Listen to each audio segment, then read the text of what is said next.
Hello students, आज अपन पढ़ेंगे thermodynamics में सेकंड लॉ ऑफ थर्मोडायनामिक्स।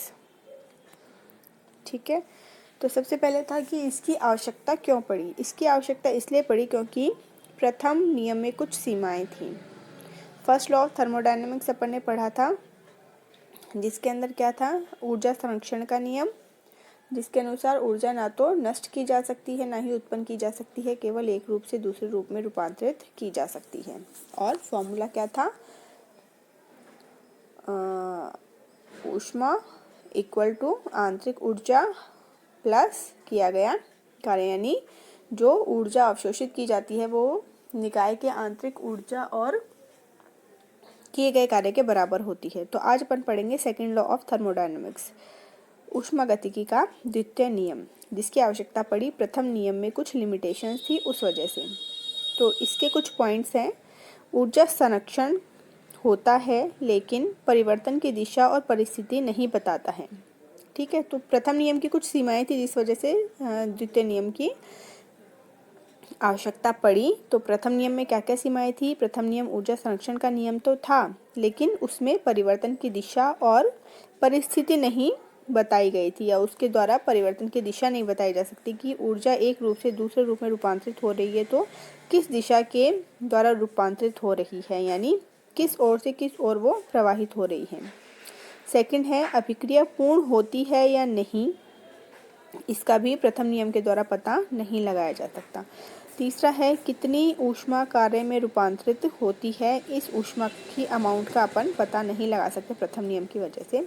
तो इन सभी कारणों से क्या हुआ कि द्वितीय नियम की आवश्यकता पड़ी और द्वितीय नियम का प्रतिपादन किया गया। तो द्वितीय नियम है कि जैसे ऊष्मा हमेशा अधिक ताप से कम ताप की ओर प्रवाहित होती है, जैसे कि जल हमेशा उच्च तल से निम्न तल की ओर प्रवाहित होता है, उसी तरीके से ऊष्मा स्थानांतरण की दिशा और परिस्थिति को द्वितीय नियम के द्वारा समझाया जा सकता है। इन क्रियाओं को विपरीत दिशाओं में करने हेतु बाह्य बल की आवश्यकता होती है, जिसकी व्याख्या भी किसके द्वारा करते हैं, सेकंड लॉ ऑफ थर्मोडायनामिक्स के द्वारा करते हैं।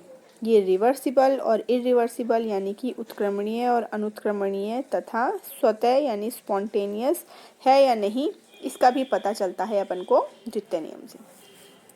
तो इसमें बताया गया है प्रथम नियम की सीमाएं क्या क्या थी। ऊर्जा संरक्षण का नियम तो ये था, लेकिन इसके द्वारा परिवर्तन की दिशा और परिस्थिति का पता नहीं लगाया जा सकता था। सेकंड था कि अभिक्रिया पूर्ण हुई है या नहीं हुई, ये भी प्रथम नियम के द्वारा पता नहीं लगा सकते। और तीसरी उसकी कमी थी कि कितनी ऊष्मा कार्य के रूप में रूपांतरित हो रही है, ये भी प्रथम नियम के द्वारा नहीं पता लगाया जा सकता है। इसलिए द्वितीय नियम का प्रतिपादन किया गया, जिसके अनुसार ऊष्मा जो होती है वो अधिक ताप से कम ताप की ओर प्रवाहित होती है। जैसे कि पानी हमेशा उच्च तल से निम्न तल की ओर प्रवाहित होता है। जैसे कि अगर अपन पानी को डालें किसी सरफेस पे, तो जहाँ उसकी ढलान होगी पानी उस तरफ ही जाएगा, यानी कि उच्च तल से निम्न तल की ओर जाएगा। इसी तरीके से ऊष्मा भी क्या होती है, अधिक ताप से कम ताप की ओर प्रवाहित होती है। जैसे कि मान लीजिए अपने पास गर्म पानी है, एक बोल में गर्म पानी है और एक में ठंडा पानी है, तो अगर अपन दोनों को मिक्स करते हैं तो ऊष्मा क्या होगी, गर्म पानी से ठंडे पानी की तरफ प्रवाहित होगी, यानी कि अधिक ताप से कम ताप की ओर प्रवाहित होगी। और सेकंड नियम के द्वारा क्या होता है, सेकंड लॉ के द्वारा अपन उत्क्रमणीय, अनुत्क्रमणीय, स्वतः यानी कि रिवर्सिबल, इरिवर्सिबल और स्पॉन्टेनियस तीनों तरीके के प्रक्रमों को समझा सकते हैं।